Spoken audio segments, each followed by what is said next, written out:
Vous le savez tous les amis, peu importe le club, peu importe le championnat, les continents, etc. En termes de football, chaque année nous avons des surprises qui viennent à émerger, des joueurs des fois qu'on n'attend pas forcément, qui montrent un niveau peut-être qui était pas forcément prévu pour ces joueurs-là. T'as des mecs qui nous surprennent par leur talent, par leur capacité, leur efficacité à des moments ou simplement leur solidité. Des mecs qui d'un seul coup deviennent réguliers, impactants et ultra performants. Même si bien sûr pour certains c'est des joueurs qui sont en train d'exploser petit à petit mais qui des fois passent d'une année moyenne à une année excellente d'un seul coup, qui vont déjouer tous les pronostics en termes de progression et évolution. Du coup j'avais envie de parler aujourd'hui les amis de 5 joueurs du Real Madrid qui pourraient bien exploser ou du moins tout exploser et être une bonne surprise dans la saison 2022-2023. Et au passage les amis, si vous aimez le Real, le football et surtout le football espagnol et bien sûr mes analyses et mes vidéos, mon contenu du moins, n'hésitez pas à vous abonner. Pour vous c'est pas grand chose mais pour moi ça me permet vraiment d'évoluer de plus en plus sur la plateforme, de vous faire encore plus, en tout cas d'être encore plus motivé à faire du travail de qualité. Et ici on fait une vidéo par jour, voire une tous les 2 jours. Du coup il y a quand même pas mal de contenu à traiter, de sujets à analyser, mais en tout cas je prends beaucoup de plaisir à le faire. On est bientôt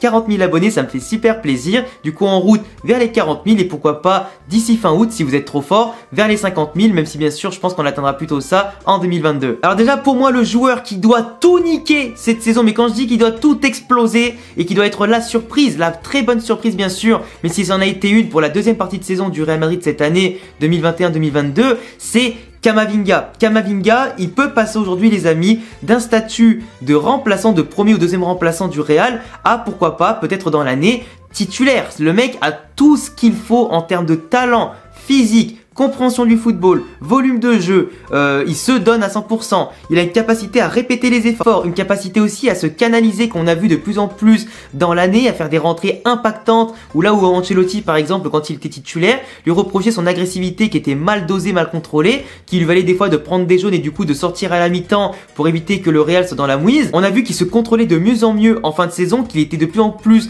calme, il avait la pelota comme on dit, le ballon qui lui brûlait beaucoup moins les pieds par rapport à la pression de son transfert, son arrivée au Real Madrid et tout ça. Un jeune aujourd'hui qui est parfaitement intégré dans le vestiaire, qui a toujours le sourire, le côté humoristique, la petite danse, qui s'ambiance avec tout le monde dans le vestiaire, autant les jeunes que les plus anciens, qui montre un côté décomplexé en conférence de presse et même du coup après les matchs, qui montre une assurance incroyable sur le terrain dans des contextes où contre Paris, Chelsea et Manchester City on était quand même mal embarqués. Le gamin qui progresse de plus en plus à une vitesse incroyable, qui sera sûrement amené à être un des piliers de l'équipe de France dans les années à venir, voire pourquoi pas au Mondial 2022 s'il venait être pris dans le groupe, s'il a un petit peu de chance du côté de Deschamps. Mais en tout cas au Real Madrid c'est sûr qu'avec Valverde et Tchouaméni et Ceballos pourquoi pas, ils sont amenés à vraiment gouverner le milieu de terrain du Real pendant de nombreuses années et pourquoi pas dominer l'Espagne tout comme l'Europe. Mais Camavinga en termes de temps de jeu, de matchs joués directement en tant que titulaire et en termes pourquoi pas de statistiques, et d'apport sur le terrain simplement dans la récupération, la construction, casser des lignes, etc. Dans les occasions créées qu'il peut amener, c'est un mec qui doit aujourd'hui, même s'il est encore très jeune et qu'il a encore un apprentissage je pense de 2-3 ans, il peut vraiment tout exploser cette saison. Si le mec fait des titularisations propres, comme il est censé le faire et comme il l'a fait en fin de saison, s'il fait des rentrées en jeu encore plus impactantes que la saison dernière, même si ça va être compliqué tellement il a été doué,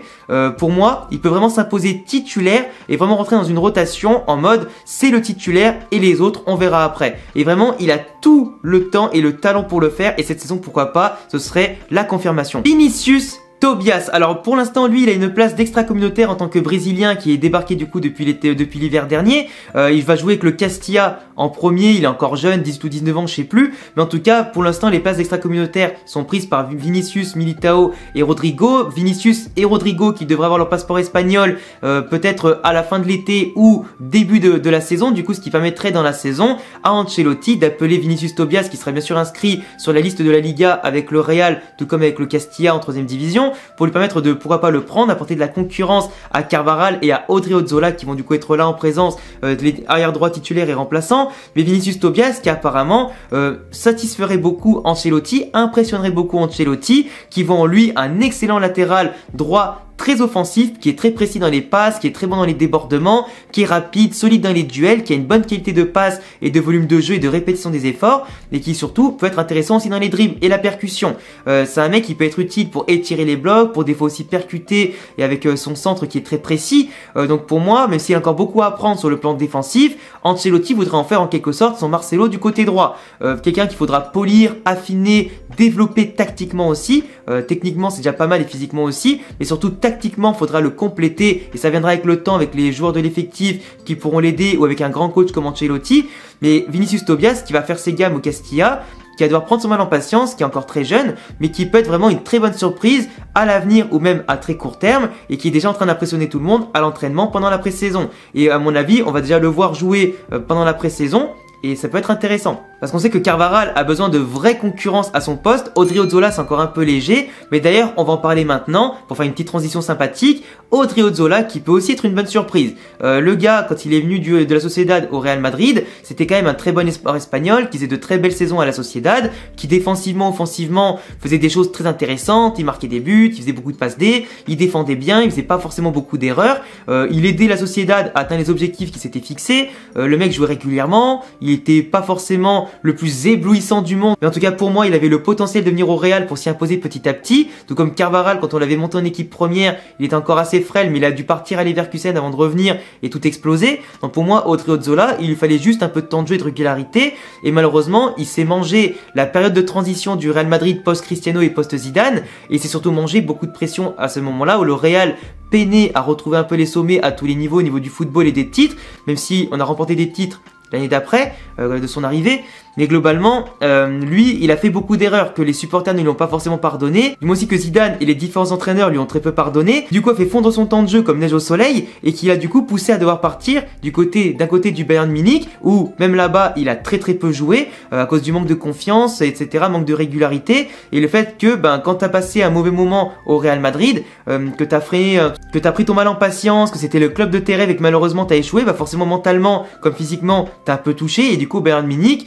il a eu du mal à gagner du temps de jeu pour le reste de la saison. Quand on l'avait envoyé, je sais plus si c'était dès l'hiver ou dès le début de saison, je me rappelle plus. En tout cas, ses stats en termes de temps de jeu étaient pas ouf, et son apport pareil dans les stats du Bayern et les résultats du Bayern. Mais pour le coup, quand on l'a prêté à la Fiorentina, il était bien meilleur. Il a vraiment fait, je trouve, pour le peu de fois où je l'ai vu jouer, il a fait des performances intéressantes. Il s'est montré performant et décisif, et surtout il s'est montré très généreux dans les efforts. Il s'est montré très altruiste aussi dans le jeu, et surtout très compréhensif dans un football tactiquement très différent entre la Serie A et la Liga espagnole. Et pour moi, le fait qu'il s'est adapté si vite à un autre football, à une autre culture, et qu'il s'est montré à l'aise dans un effectif aussi qui était certes pas forcément taillé pour avoir les premières places en Serie A, mais au moins il a eu la confiance de l'entraîneur, de ses coéquipiers, et il a montré vraiment de belles choses en ayant à chaque fois de très belles notes quand il jouait. Donc à mon sens, là il revient avec de la confiance, un mental plus aguerri, une expérience à l'étranger qui pourrait l'aider pourquoi pas à concurrencer Carvajal et s'imposer peut-être par surprise cette saison comme titulaire, ou pourquoi pas dès l'année prochaine.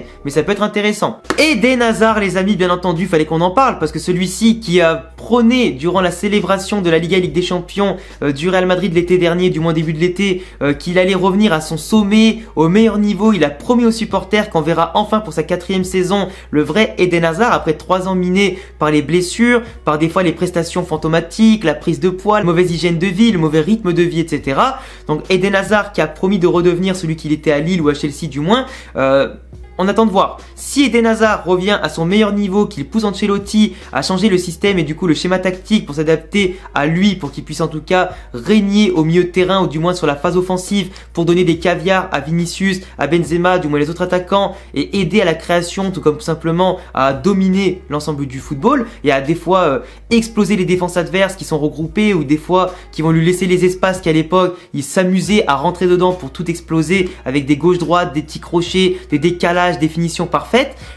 Eden Hazard, c'est de base, c'est la magie. C'est la magie, c'est le football qu'on aime, c'est l'aspect spectaculaire. Au Real Madrid, il l'a jamais montré, voire très peu, voire vraiment très peu, ça se compte sur les doigts d'une main. Mais pour le coup, si Eden Hazard revient en forme physiquement, mentalement, et qu'il éclabousse le monde de son talent, et qu'il redore son blason au Real Madrid, ça voudra dire qu'on va faire sûrement une excellente saison. Et vraiment, on demande que ça, voir le vrai Eden Hazard, ça fait 3 ans qu'on l'attend. Et certes, mieux vaut tard que jamais, mais il faut vraiment que pour lui, il puisse sauver sa carrière au Real Madrid, qui est pour l'instant le plus gros flop de l'histoire du club. Et après en 5e, je sais pas, ça sera peut-être à vous de me dire en commentaire, mais en tout cas, entre Rodrigo qui peut peut-être franchir un grand cap, qui doit marquer beaucoup plus de buts en Liga, parce que c'est pas normal de marquer si peu en Liga espagnole, il doit marquer beaucoup plus, être beaucoup plus décisif, performant en étant titulaire dès le départ plutôt que remplaçant uniquement. Donc pour moi, Rodrigo peut passer un palier, il doit franchir un palier tout comme Vinicius l'a franchi, pour pourquoi pas qu'on ait deux ailiers brésiliens de très très haut level qui à l'avenir peut-être pourront lutter pour le ballon d'or, mais surtout aider déjà dans un premier temps le Real Madrid à remporter beaucoup de titres collectifs.